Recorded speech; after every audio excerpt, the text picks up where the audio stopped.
Good evening, William Paca Old Post Road families. This is Mrs. Scharf, one of your assistant principals, and we are so happy that you are here with us tonight. And we're going to be talking with some of our wonderful staff members about how to maintain momentum for virtual learning. So we have a lot of our teachers who are from both buildings that are going to share some strategies and just some ideas and how to keep your students motivated at home while they are learning from their computers. Ashley Comer, our kindergarten teacher, Caroline Hirschfeld, our second grade teacher, Kelsey Ports, one of our special education teachers, Ashley Gall, who is one of our fourth grade teachers, and Miss Melissa Osgood, one of our special education teachers, are all going to be sharing their best practices to ensure that your child continues to be motivated and excited to learn each and every day. Just an important reminder that our meetings will be video recorded. So if you're unable to watch in live time, you will be able to watch later on. And just be patient with us because at times there will be a lag in the video and as the slides shift. And also don't forget to record your questions and comments in the chat box so we can respond and support your needs. Hi everyone, this is Miss Osgood. I am one of the special education teachers in the Paca building. Tonight I'm going to talk to you about visual schedules. So this is something that you could easily make at home or work with your teacher or a special educator to help you develop this at home for your child. So it's very simple. All you would need is a page protector and a dry erase marker. You can get these things at the dollar store, and basically what a visual schedule does is it helps the child to see their day structured out, kind of one thing after the other, so that they know what's coming next and so that they can look forward to those fun parts of the day like specials or lunch or recess. And it provides a way for them to see how much schoolwork they have left to do. So hopefully that can minimize some stress for them and give them a way to kind of picture their day and see where they are and where they need to go. And they can feel accomplished as they're checking off each subject, and they can even work for a reward for that. So I'll ask Ms. Scharf to switch to the next slide. All right, and this is an example of a primary and an intermediate visual schedule. So on the left, you'll see it has pictures, and then on the right, you'll see it's just a list of the child's subjects, and it's the same schedule, but it's just presented two different ways. So depending on what your child needs, you can go either way, but it still gives them a place to check off each subject as they complete it. And hopefully this would help facilitate them being more independent as they're learning at home. Hi, this is Ms. Hirschfeld here. So I want to talk about ways that you can provide an audience for your child at home. If this was a normal school year, your child would have a huge audience of their fellow classmates, their teachers, special area teachers, really anybody in the building. And since we're not able to be in the building right now, that audience has been taken away from them. So we want to be able to give the children as much of an audience as possible at home because they're working really hard on everything that they're doing and they want to be able to share their work with anybody and everybody that they can. So some simple ways that you can provide an audience for your child. You can FaceTime or video chat with a family or friend, somebody that they really care about, or if you are able to ask permission from your child's teacher, you could do that. You could create a simple audience with stuffed animals or pictures of your child's favorite celebrities. You could print them out, kind of arrange them somewhere in your child's room or around the house, and they can present their work to that little audience there. Or it could be something as simple as making time to have your child present their work at home, whether that's during dinner time or having a set time right before bed or even in the afternoon or maybe even on a weekend. Just a time where everybody in the house can sit down and take a look at all the hard work that your child has done can really be motivating for the kids to keep working so that they can share as much of their work as possible. Hello, families. This is Miss Ports, a special educator at Old Post Road. In thinking of keeping the momentum going, here are a few different examples of displaying your child's hard work. At school, the staff always has the classroom and school walls filled with student work. Our students always take so much pride to see their hard work on display for their friends and their teachers. But these are examples of how you can display their hard work at home for family and friends. So one of the pictures is a door gallery. There's also fridge-worthy work, which I thought was super catchy, a wall of fame, or just hanging their pictures or their hard work as a gallery on the wall. Hi, this is Mrs. Comer, and I teach kindergarten in the Old Post Road building. And one way you can celebrate your students is by snapping quick pics and sharing them with their classmates during our daily class meetings. We also want to share that love with our Facebook families. If you're willing to send your pictures in, we can post it on our Facebook site and also our Instagram. I know that students love to receive shout outs and love from their teachers and staff here at school as well.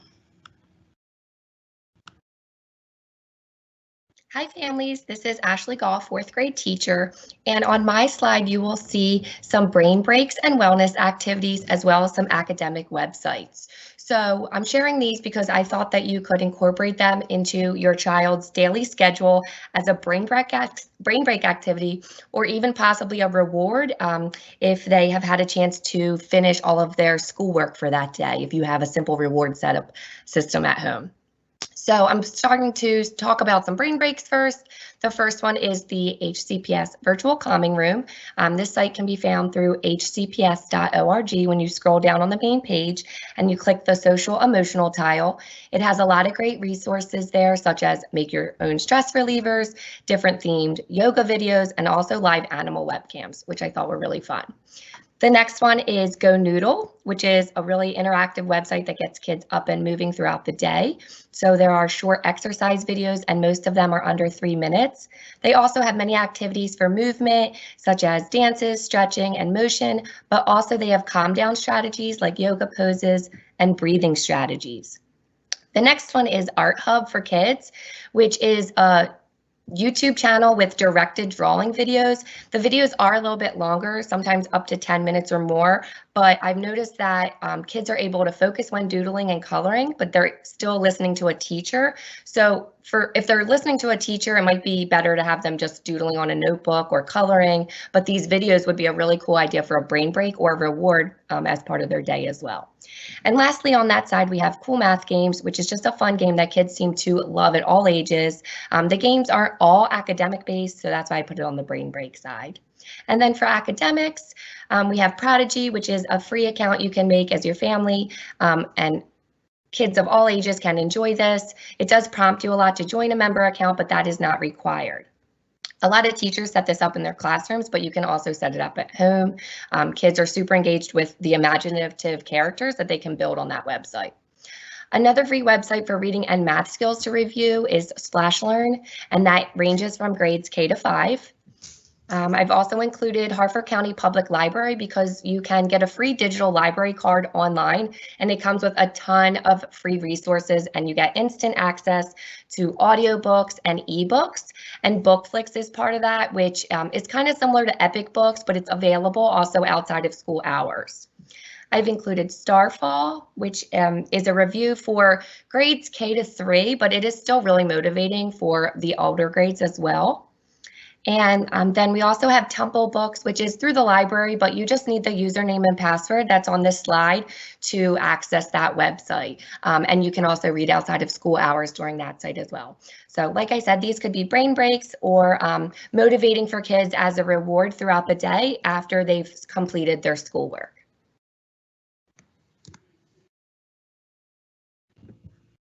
Hi everyone, good evening. This is Brittany Godfrey, the Title I Teacher Specialist. I just wanted to post this again to remind you that our next event will be October 28th. And as you can see, it is another to be determined. So look for a parent survey on Monday morning to be posted on our social media platforms for you to give your input rather, so that we can tailor our next event right for your family needs. And then just as a gentle reminder, as we move into a new schedule starting on Monday and we have some more kiddos coming into the building, please just be mindful that once we have more students in the building, things are going to look a little different for students, for teachers, and for parents. Our teachers are going to be busy in the buildings with students in front of them, and of course their main priority is going to be the safety of those students. So there's not going to be those office hours like you're used to, or maybe the quick text or quick phone calls that teachers were able to provide when everyone was virtual. So please just give them some grace as we transition into another new schedule, and we'll all get through this together. And then the next slides are just some housekeeping things just to kind of keep you informed. Kind of one of our topics this evening was how can we celebrate our students? How can we give them an audience? How can we display their work? So please keep an eye out for the possibility of your child's work being posted on our social media platforms. This could be their writing, their math, anything in reading. So just keep an eye out because we're going to start doing that once we have kiddos in the building.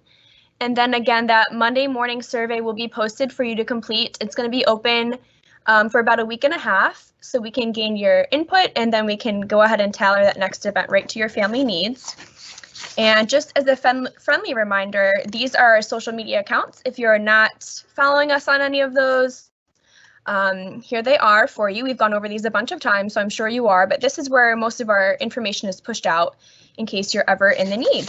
And that's all I have for you. Thanks for joining us. I'll turn it over to the Q&A. All right, I think Mrs. Clinton, one of our other assistant principals, was checking the chat box to see if there were any questions or comments this evening. Hi, Ms. Scharf. There aren't any questions, but we did have a couple of people that shared how much that they love having a visual schedule every day to follow.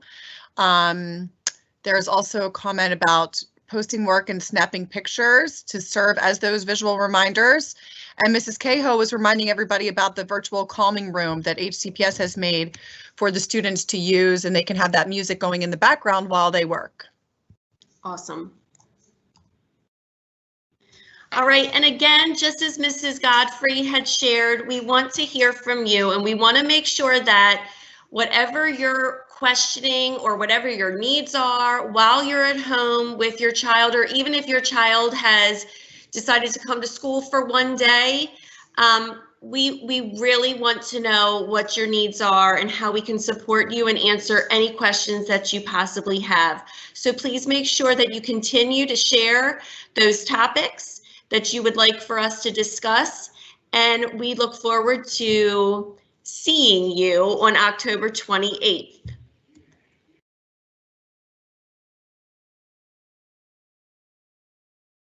And we thank everybody for joining us tonight, and we hope you all have a wonderful weekend, and we will talk with you soon.